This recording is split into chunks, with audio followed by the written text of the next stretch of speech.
all my laggers, all my lurkers, all my lovers out there holding it down. Everybody in Rita, not in Rita, it don't matter. You are in the game. I don't care if you made money or lost money. You're learning something, baby. Let's go, Chad. All the members, all the non-members, all the stream alerts. Let's go, baby. Oh, man, good game. Let's go. Let's go. How you feel? I see you too, Twitch. I see you too. Good game. That's how you play. Welcome to March. You made it past February. Welcome. Oh, Octa. Oh, they're out. Was that good or bad? Oh, Octa's looking good for now. Oh, Jinko, Octa, similar. Oh, Octa guided up by a little bit. By a little bit. Oh, man. Oh, they killed it this quarter. Good game, baby. Hold on. I'm getting earnings now. We got to get CRM up here. Let's go, Chad. God bless the Colts. I need me to rock. I need earnings right now. Let's go. All right, EPS for Okta. There you go. Revenue 509 to 511 million. Estimate was 498. So they guided up on revenue by less than 10%. EPS estimate killed it. 30 cents estimate was 9.1. They lowered EPS for first quarter, so that's bad. And then they raised the guidance or kept it in line for this year. So pretty much not doing bad. Could have been worse, but they did have good things there. So we're coming back on that one. I think now we're making up our loss on that. Tesla, you're going to have the earnings day or the investor day here in a little bit.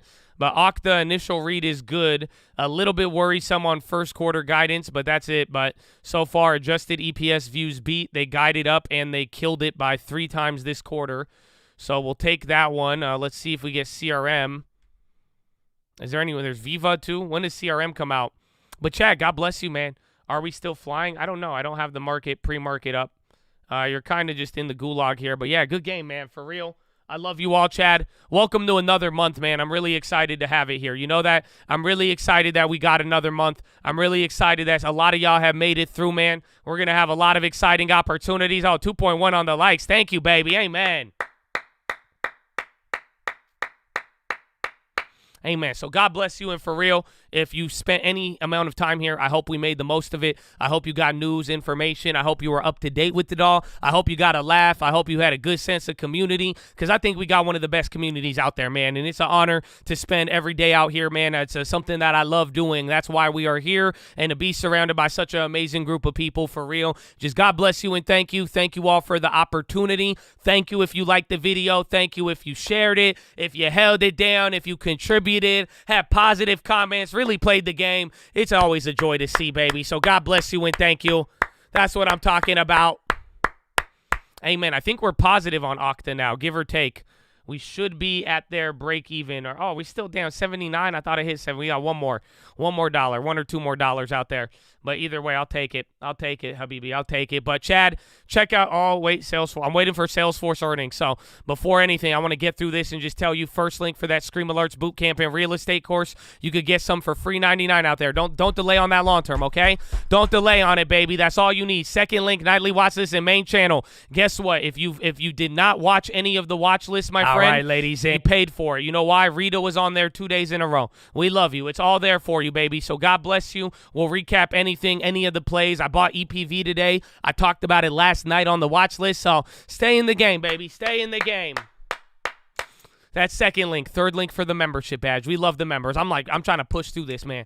I'm getting ready. CRM is going to be an interesting one. But God bless you all. Big shout out to the members, baby. And thank you all again. We wouldn't be here without such a solid group, bro. You know that? We got people solid. We got a lot of real ones out there, bro. Real ones. They getting long terms. They lifting weights. They getting into real estate. They doing what they need to do, bro. Saving that 10%. Stop playing with me, man.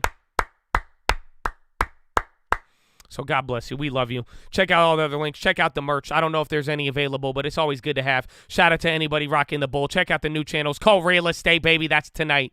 You know that? Look at live. They got lives. You thought we go hard on the stock market lives, bro? You gonna get one tonight with Real Estate.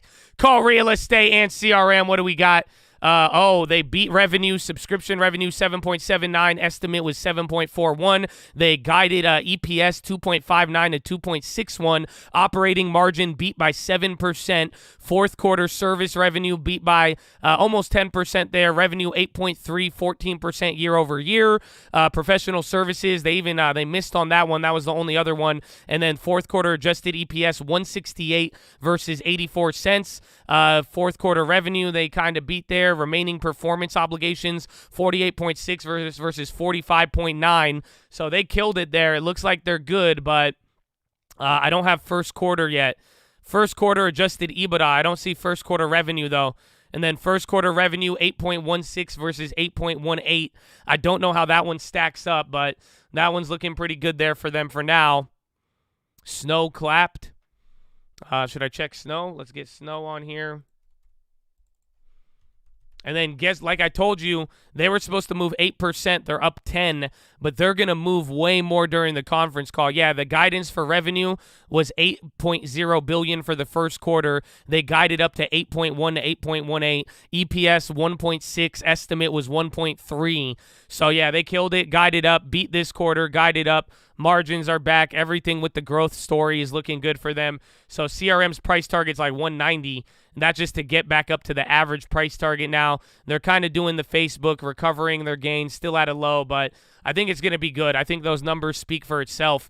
I think the conference call will pump it up a little bit more, but I think they got what people wanted and what people were feared about. That one was definitely, it could have been worse. It wasn't, that didn't apply. They actually did good. What could have been worse turned into like, what now, bitch? You know what I'm saying? So that's a good recovery for them. It's a good recovery for them. We'll take it. We will take it, man. We will take it. Bop. GGG or dump it, baby. No, I think it'll pull back. I might want to buy a pullback. I don't want to get trapped on it. But that's it. This is, activist investors. You're only like $5, $6 higher than here, but you got to wait for a pullback on this one. But that's good because I'm telling you, no matter what, yearly guidance, $3.45 billion to $3.47. Estimate was 35. Hold on. Okay, now you need the conference call because that I don't know how I feel about that because now full year guidance is only about $0.5 billion to $700 million higher than expectations, but the first quarter was really, really solid. So first quarter, they're expecting a real big run. They say adjusted EPS for the full year, $7 to 5.7. So people are going to like that. Never mind. So the revenue isn't as hot, but it looks like their cost cutting is working. They pretty much saved 50% EPS right there. So they'll have higher profitability, slightly higher revenue, but nothing declining. And then they're increasing share buybacks to $20 billion. So, well, there you go. And now they're up almost double. They are up almost double right now of what was priced in. That's a solid beat. I think you could get picky about it, but on that last set, but that's looking solid. And then the conference call is going to be even more juice, but looks like they did good. Looks like they made it out of the gulag alive. It looks like they're respawning with a player. I think they made it. I think we're up on Okta now, huh? No, what the fuck did I buy Okta at? How am I not green? All right, that'll be good, though, for the breakout. I think they've been waiting. Okta has a $20 gap to fill, and they guided up on everything, too. So we'll take it. They killed it. So Okta did good, guided up. CRM did very good. Revenue is going to be a slowdown, but that's about it. Snow. Oh, I put Snap instead of Snow. That's funny. Snow is not that bad. Down 4%, it could still bounce. I would love like a $10 pullback on CRM. Otherwise, that's it. Okta did very good, or not very good, but like they guided up. They killed it on this quarter, but CRM, that's the big one. CRM did very, very good. They returned all of the profitability back. Or again, the margins weren't an issue. That cost cutting is saving them $2.50 a share this year. They're able to bring revenue up by like $700 million, which is good. They beat on this quarter, beat on revenue, beat on almost every segment. It's good. This wasn't. CRM's not even a story of it could have been worse. CRM is like Facebook, where now they're actually doing good versus kind of, trying to explain themselves. So that's why the conference call will be very important, and a lot of people will be on the lookout for that. But as of now, this is definitely a great start for them. considering they were dying. And they're up almost double what was priced in. Come on, let me get some of that pullback, dog. No, CRM is very, very big. And that was one of those tech high-flying unicorns that was looking like it was going to die, and now they've resurrected themselves. They spent, like Jesus spent 3 days and then was resurrected. They spent like 3 quarters, and now they're resurrected. So I don't know. Maybe 1 day is 1,000 years. 1,000 years is 1 day. I don't know. That's up to you.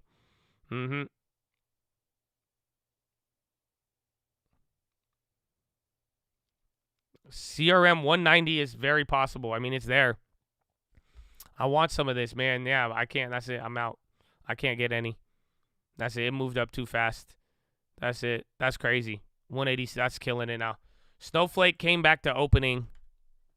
Yeah, $20 billion buyback on top of raising EPS guidance and everything else.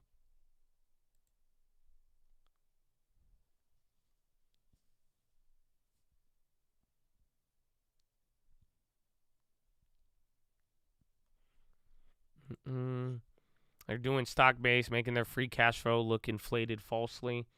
I think I'd be more worried about their revenue, to be honest, but that one wasn't bad. I think it's just we're going to find out on the conference call, but I think it's just an early sign that cost-cutting, they could definitely unlock shareholder value very, very easily. But, I mean, depending on how you want to look at firing, 20% of staff or whatever. But they at least have that in the bag for now, but that conference call is going to be the real money there, and I'm sure we will find out on the next episode of The Stock Market Hates You. There you go. Okta's playing along now. Okta back to 80. So we got that coming back here for us. You have 12%. Yeah, nice.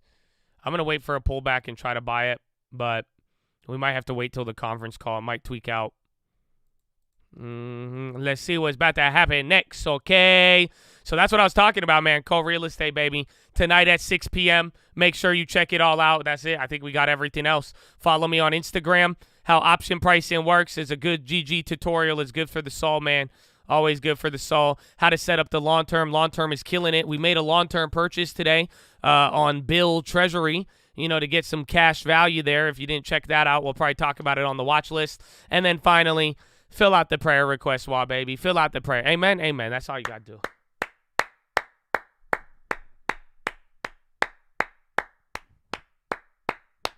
Amen. We love y'all, man. Chad, pray for me.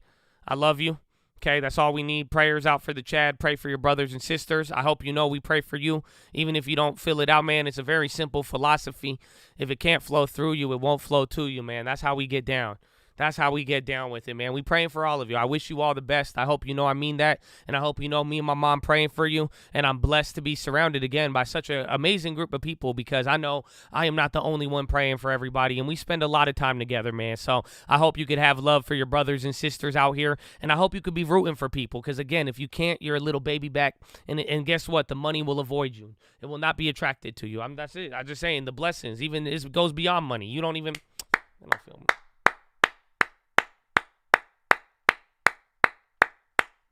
Amen, amen, Chad. Amen, amen, amen, amen.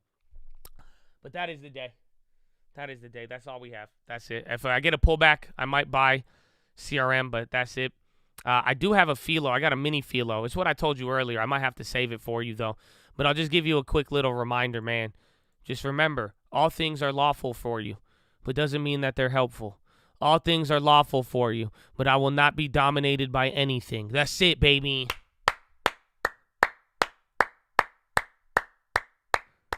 Unlock the full meaning in that, and you'll have PHILO for 1,000 years. Oh, I don't know if they feel me. But Chad, unfortunately, I do got to get going. I love you all. Thank you for being here again. Shout out to all the real ones. Even shout out to the fake ones, man. That's how we get down. I do this for the real ones, but the fake is still involved. But where's that song? That's how we're gonna end it, okay? But I love you.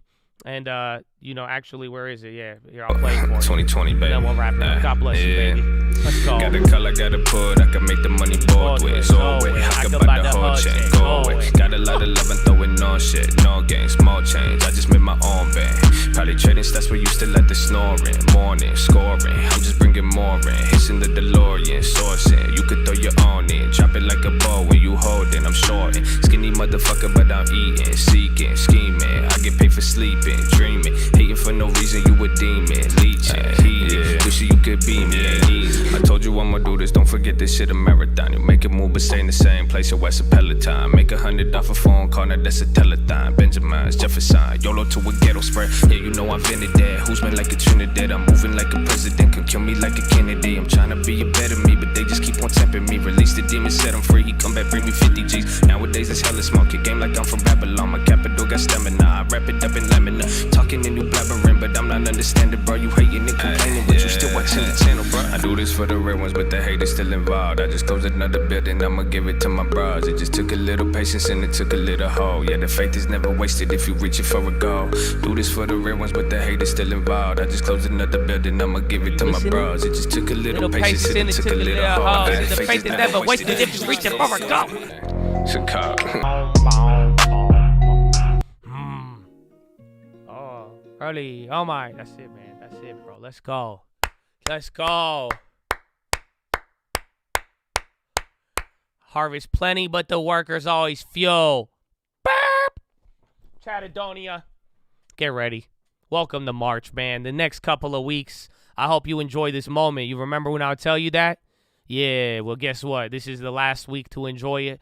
Every week after this is going to get crazy. It is a new month. You're almost a quarter away done with this beginning of 2023. I'm glad you made it this far. I hope you're motivated and excited. I hope you could get the peace and joy in your heart to make it through, because that'll help with the stamina, baby. Remember, you got to be a fighter. Don't forget about that. Throw it through the fire. What comes out? It's gold, baby. Stop playing with me, man. So I hope you know you're blessed. Thank you guys once again, as always. We'll see you on Cold Real Estate tonight. And do not forget why we're here and why we keep going and why we play the game, how we play the game, and why that faith, hope, love, determination, dedication, stamina, it ain't never going out of style, baby. Why? Finger to the sky, baby. To God be the glory, and through the grace of God alone. Amen. Amen. Nah. Amen, man. Amen. Let's go. Chad, I'll see you tonight. I'll see you in the morning. And peace. Where are we going out to, huh? What is it? CR sales for forceful selling. What? That's the start of it. Oh, the future's going up. What a fucking shit show. Enjoy it. CPI non-farms on the way, punk. All right. Good night. Good.